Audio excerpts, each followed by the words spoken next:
काही लोकांना आपल्या घरी किंवा व्यवसायाच्या ठिकाणी किंवा ऑफिसमध्ये त्यांच्या आयुष्याच्या काही कालखंडामध्ये शत्रुपीडेचा भयंकर त्रास होतो. आपल्या प्रत्येकाला हे अनुभव असणार आहेत कमी अधिक फरकाने.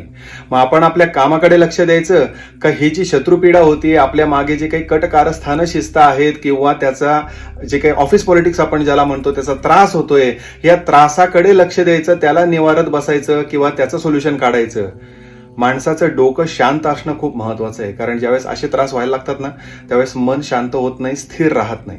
त्यामुळे जर समजा आपलं डोकं शांत करायचं असेल की जेणेकरून आपल्याला आपल्या कामावरती लक्ष केंद्रित करता येईल आणि शत्रुपीडेचा त्रास देखील कमी करायचा असेल तर आपले बाकीचे व्हिडिओ देखील बघा, त्याच्यामध्ये भरपूर उपाय आहेत. पण आज एक उपाय तुम्हाला महत्वाचा सांगायचा आहे, एक स्तोत्र सांगायचं आहे जे रोज सकाळी तुम्हाला किमान 11 वेळेस म्हणायचंय. या कमेंटमध्ये व्हिडिओच्या तुम्हाला ते बघायला मिळेल किंवा शेवटी देखील देतोय मी. शिरीष कुलकर्णी, श्री श्रद्धा ॲस्ट्रॉलॉजी.